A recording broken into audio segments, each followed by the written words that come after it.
Comment éviter d'être contaminé par le coronavirus? Lavez-vous régulièrement les mains. Lavez-les soigneusement à l'eau et au savon, tant la paume que le dos, mais aussi entre les doigts. Comptez entre 40 et 60 secondes par lavage. Toussez ou éternuez dans le pli de votre coude et utilisez toujours des mouchoirs en papier. Jetez-les dans une poubelle fermée. Évitez autant que possible de vous toucher le visage, en particulier le nez et la bouche, avec les mains. Évitez les contacts rapprochés et évitez les poignées de main. Prenez soin de vous, mais aussi des autres.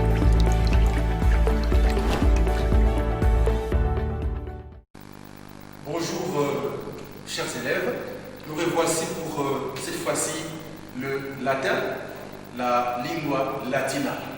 Et donc nous adressons aux latinistes le zozorar. Nous allons aborder avec vous le latin avec plusieurs sous-branches. Ce n'est pas l'interaction des textes ou l'analyse, mais on va aller dans le realia, c'est-à-dire un peu d'histoire.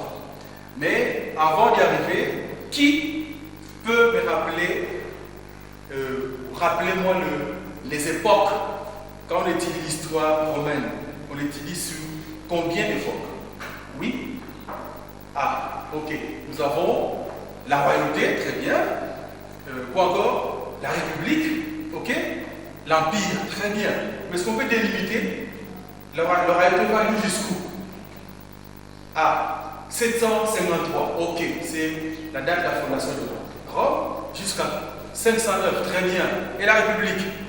Ah, 509 jusqu'à 27, très bien. Et l'Empire? Ah, de 27 à 192 pour le Haut-Empire. On va s'arrêter là. Alors, déjà, en latin, quel est le premier auteur que vous avez étudié? Oui, Cicéron, très bien. Avec quelle œuvre? Proarchia, très bien. Et Cicéron a vécu à quelle époque? La République, très bien. Est-ce que, citez-nous quelques contemporains de Cicéron? César, très bien. Salluste, oui, très bien. Qui encore? Oh, il y en a d'autres. Alors, aujourd'hui, en latin realia, comme Cicéron c'était un auteur, on ne revient pas sur sa vie les auteurs. On va prendre la suite, une synthèse de quelques auteurs et de leurs œuvres pour la République, c'est le mot. On va prendre notamment Plaute, on va prendre savoir appeler Salluste, on va prendre Lucrèce et on va prendre un dernier. On va donner donc quelques lignes sur la vie de chacun, ici quelques œuvres et on va évoluer comme ça. Voilà, donc suivons. On va donc à la fin de cette leçon, en sixième, vous savez qu'il y a beaucoup de questions. Si vous tombez sur une œuvre, un auteur, on pose des questions sur les œuvres, sur l'époque, et parfois sur les genres, même les genres littéraires. Donc suivez bien, on va travailler tout en notant avec vous. Donc on va prendre un auteur, on écrit et vous notez avec moi. Voilà, on va commencer. J'ai dit qu'on prend la République seulement. Les restes, les auteurs de la République. Nous prenons, le sujet c'est la vie et les œuvres des auteurs au programme.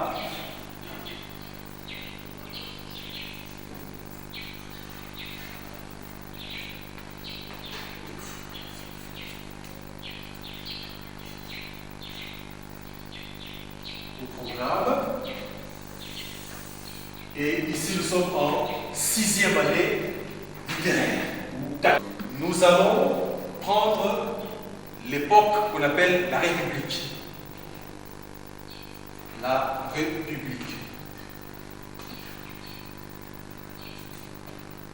République, il faut rappeler, nous avons dit que c'est de 509 jusqu'à 27, voilà. Ante Ça, c'est le latin se retrouve avant Jésus-Christ. Alors, que vous rappelle l'année 27? Oui?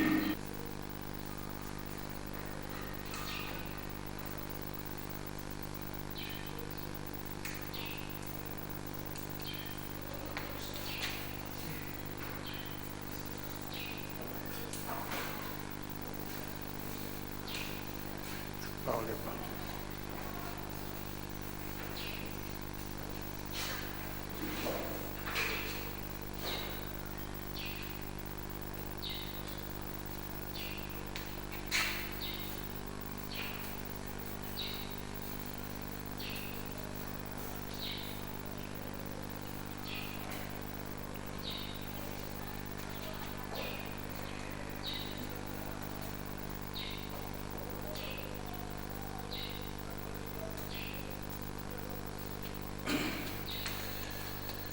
Voilà, nous disions que...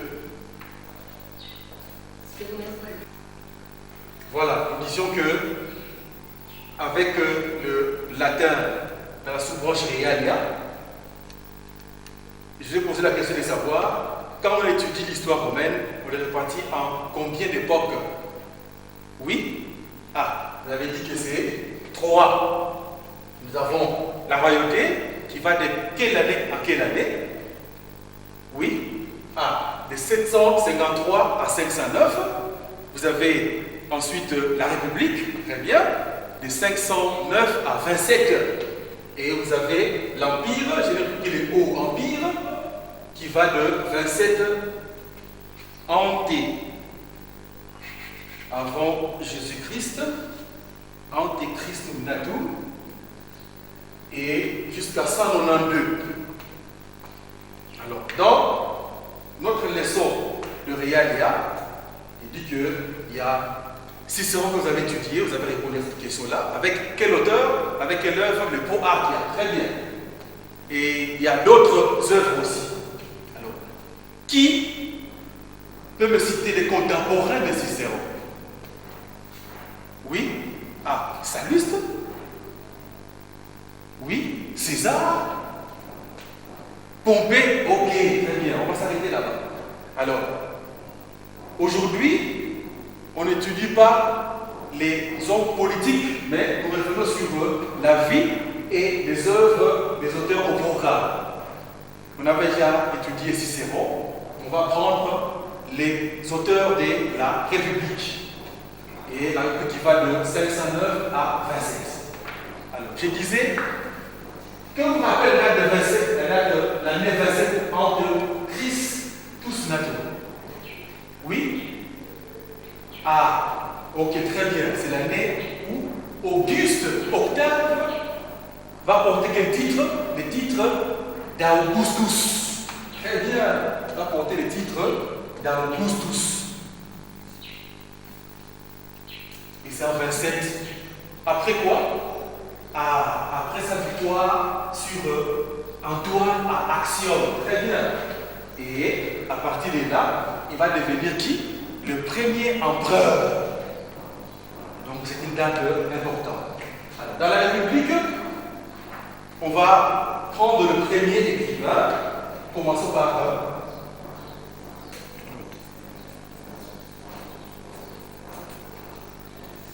Plaute, qui est né en 251 et mort en 184, toujours avant la naissance du Christ.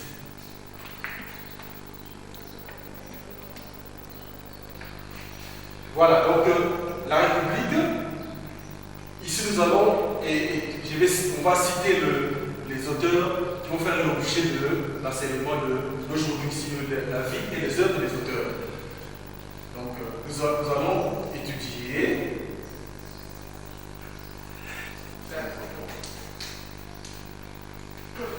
Voilà, donc nous allons commencer par Plaute. Nous allons prendre Plaute, nous prendrons Lucrèce. Après Lucrèce, on va rappeler Salluste. et nous allons nous arrêter à ces trois écrivains, parce que les autres sont des lambis. On va commencer par le premier, c'est Plot.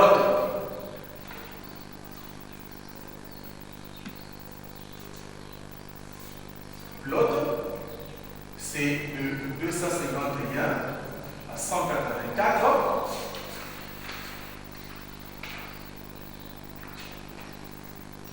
Ante Christus Nago. Alors,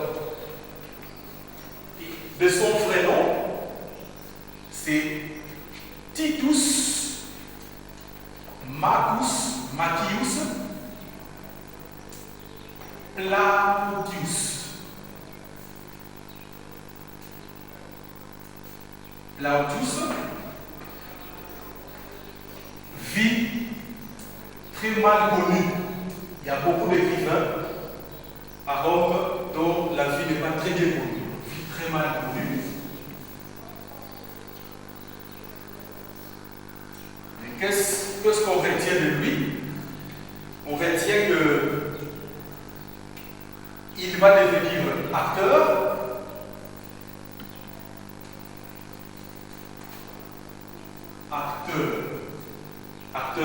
et chef d'une troupe théâtrale.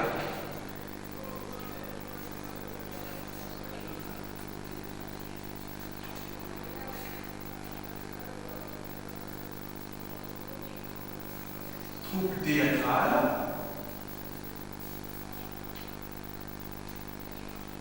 Qu'est-ce qu'on retient encore? Et il a composé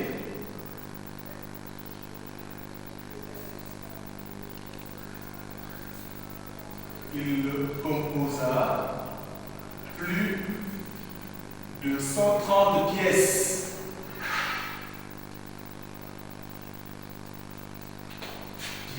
Quand on parle de pièces, c'est pièces de théâtre. Alors, dans quel genre? Dans la farce. Farce lyrique.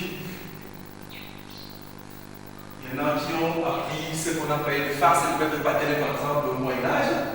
Farce, c'est un genre, mais c'est plus le genre théâtral. Alors, quelles sont les œuvres? L'Amphitryon,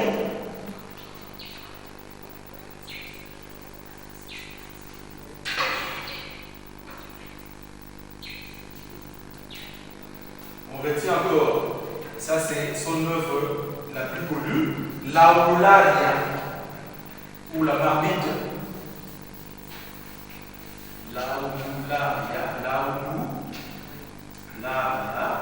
qui signifie la marmite. C'est un peu ce que un auteur africain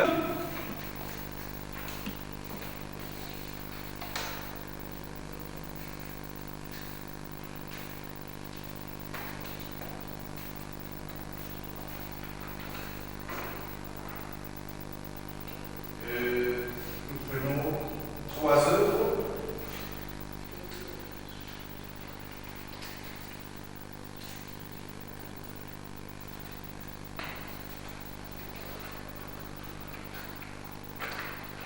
Voilà. Donc, on retient qu'il a fait ce qu'on appelle, il a fait du théâtre alimentaire, plus du théâtre pour se nourrir. Il a fait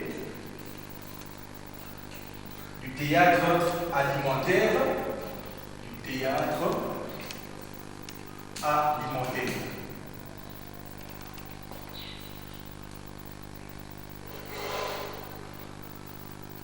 Et avant qu'il fasse du théâtre, il est même devenu meunier. Meunier, c'est lui qui travaille dans un moulin, on moule le grain. Avant qu'il s'est ruiné, il est même meunier.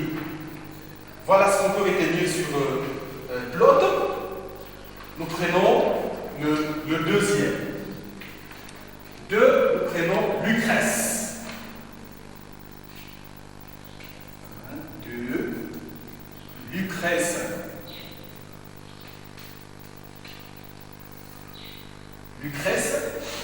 de 99 à 55.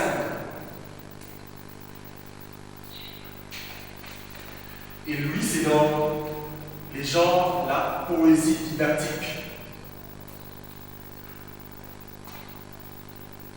Poésie didactique, c'est une poésie où on donne les leçons. Dès nos jours, avec les auteurs que nous étudions, quel est l'auteur qui a écrit des textes où on donne des leçons orales, par exemple? Oui?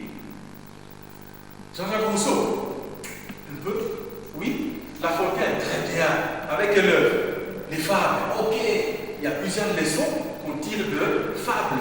Et c'est la poésie didactique. On enseigne, on donne une leçon à la fin.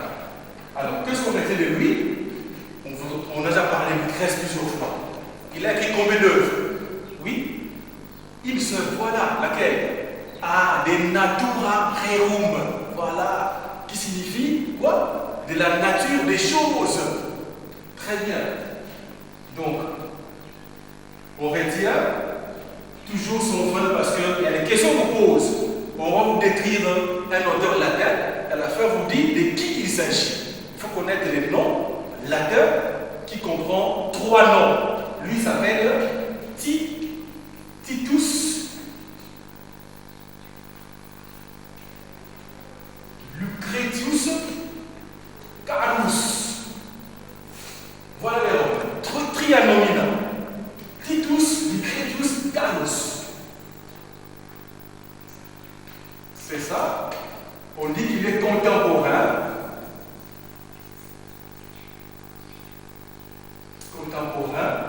de Marius et de Sylla. Sylla et Marius, vous connaissez bien ces deux noms-là. Qu'est-ce que ça vous rappelle? Ah, guerre civile, très bien. À part Marius et Sylla, qui sont encore combattus. Pompée César, très bien. Qui encore? Ah, Antoine. Et puis, vous avez Antoine, vous avez Lévi. Voilà. Et il était ami de Cicéron.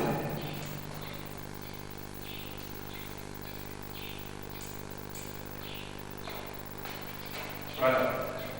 Il a étudié, il étudie la philosophie.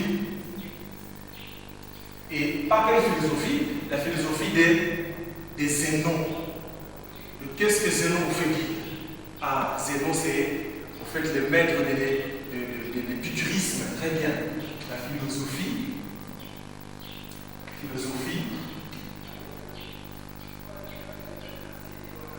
Sous l'épicurien Zénon.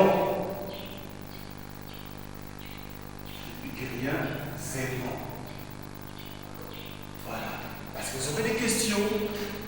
On va vous dire, parmi les auteurs, un seul est par exemple la philosophie épicurienne.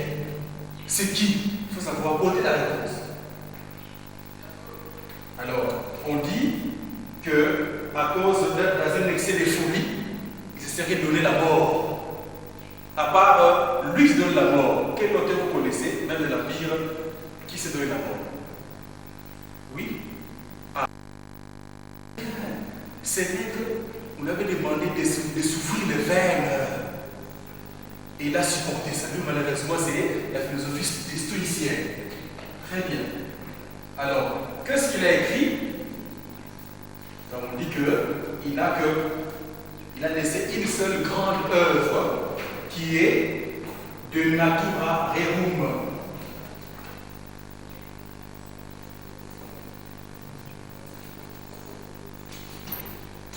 De natura rerum, qui est un poème didactique.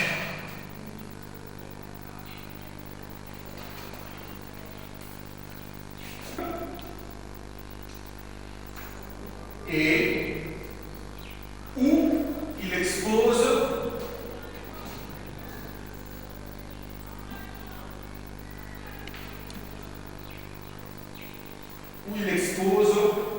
une pensée matérialiste. Une pensée matérialiste.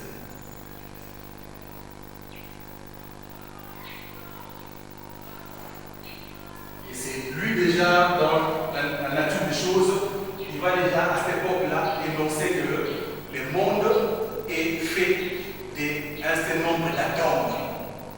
À cette époque-là, il va déjà dire que, dans cette théorie, que le monde que nous avons, c'est un ensemble d'atomes. Il a évoqué cet élément-là à son époque. Donc, il explique, qui explique l'univers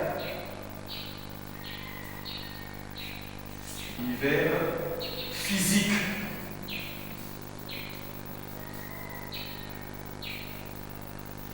Comme une combinaison d'atomes. Voilà. Combinaison d'atomes. Et je crois que vous n'allez pas me contredire, c'est ce qu'on vous a appris même en chimie.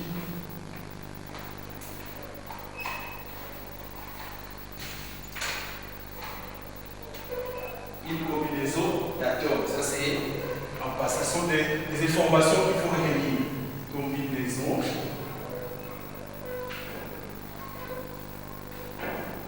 Une combinaison d'atomes. Combinaison d'atomes. Voilà. Ce qu'on veut retenir sur Lucrèce. Sachez qu'il est de la philosophie épicurienne. Salus, ça c'est un rappel, vous les connaissez déjà. Et puis la quatrième, Salus, de 86 jusqu'à 35, toujours avant la naissance du Christ. Et non, vous le connaissez par cœur, quel est le nom latin de Salus? Ah, il s'appelle Caius Crispus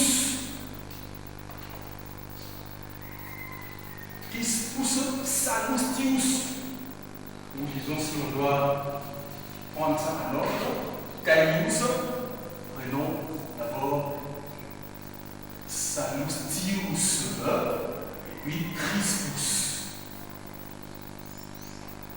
Lui, on donne là où il est né, parce qu'il y a des questions sur ça. Il est né à Amiterne. Ce sont des auteurs. Voilà. Et où est né Cicéron? Oui, Arpinum. Très bien. Voilà.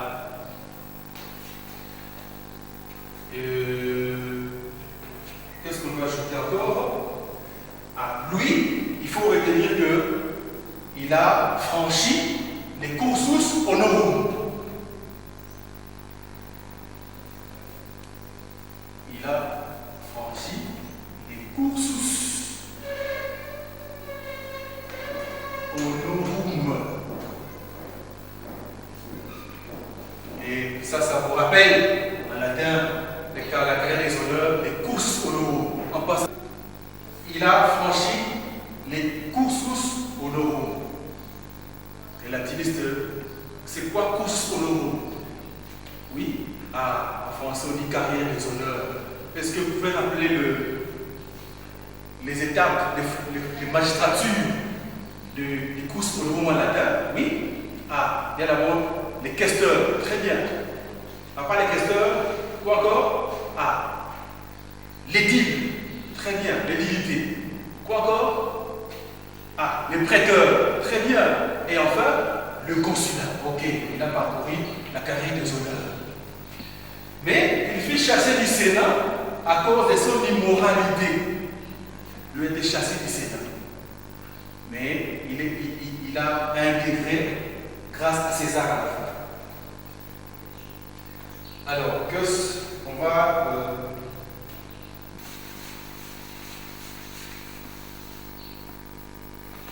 un rappel pour la 4e année. Je vais traduire quelle œuvre en 4e année?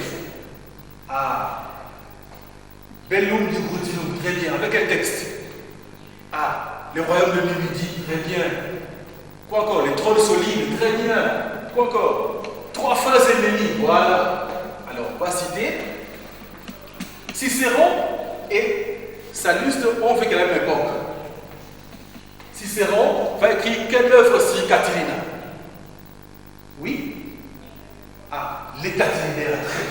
c'est quel genre d'œuvre? À quel genre ça appartient? Ah oui, à les genres oratoires ou les genres rhétoriques, des styles discours, 4 discours, très bien. Et Sallust, il écrit comme aussi Catilina. Oui, ah, il a écrit la conjuration de Catilina. Là, c'est quel genre? Oui, ah, c'est le genre historique. Très bien.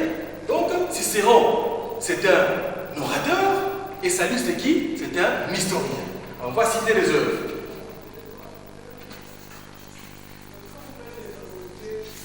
Les œuvres, d'abord, notez qu'il s'inspire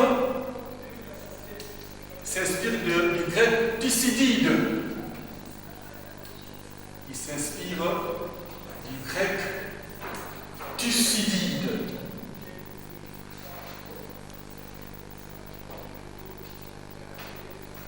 Un historien aussi. Voilà. Alors, comme œuvre, on peut citer, on a dit de Conjuratione Catilinae.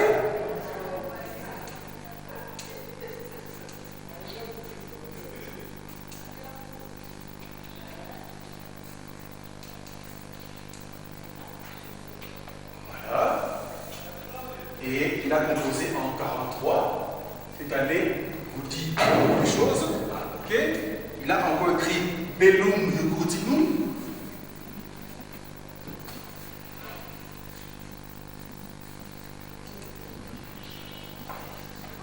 Bellum Iugutinum, ça c'est en 40. Vous avez les histoires, Historiae.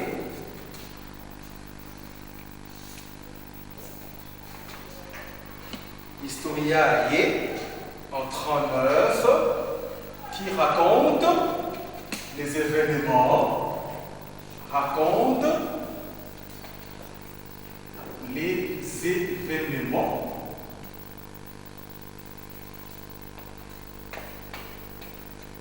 de 79 à 66, et il s'agit de Sylla et la fameuse guerre avec Sylla et Marius. Alors, pour terminer cette partie des auteurs des œuvres de la République, qu'est-ce que vous avez retenu depuis la 4e année du style de Sallust? Il faut dire les mots, oui. Ah, son style est concis, très bien. Et quelle est la caractéristique principale? Ah, il utilise quoi? Des archaïsmes, très bien. Donc on peut dire, pour conclure ici, que Sallust a un style qui est concis, un style qui est archaïque, ça c'est la caractéristique principale. Style archaïque. Quand on pose une question, on veut savoir parmi ces auteurs, quel est l'auteur qui a un style archaïque. On ne peut jamais oublier Sallust. Archaïque, et etc. Donc, nous avons, avec vous, revu Plaute, Lucrèce, Sallust. Pourquoi? Parce qu'il y en a des auteurs que vous avez déjà appris. Et nous avons pris une suite. On donne ces auteurs. Il y a la suite des auteurs de l'Empire qui existent aussi. Notamment, il y a Tacite, il y a Sénèque, vous avez Pline le Jeune et les restes qui vont être donnés. Mais aujourd'hui, avec vous, nous sommes limités à revoir les restes des écrivains de la République. Nous avons fait une petite synthèse de ce qu'il faut retenir sur la vie, les caractéristiques de la vie de chacun.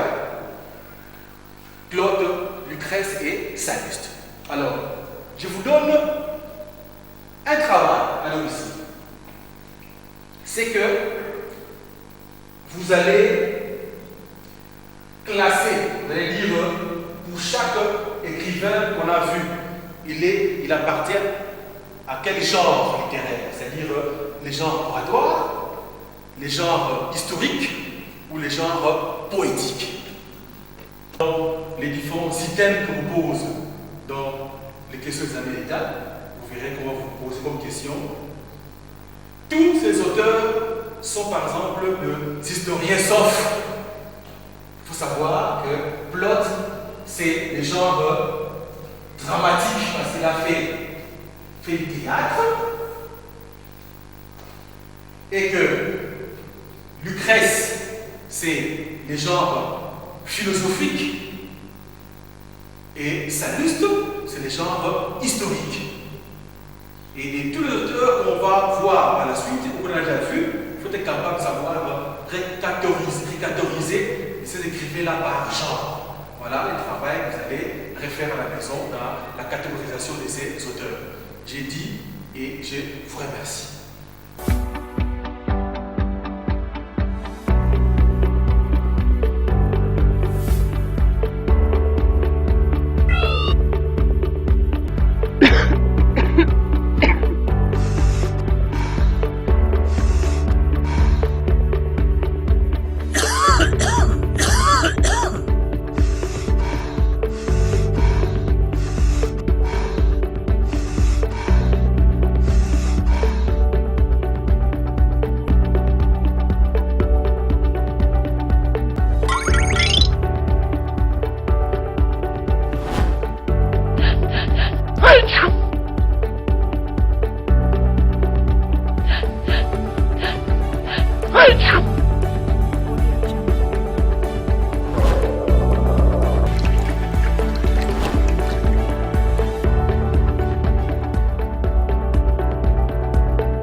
Thank you.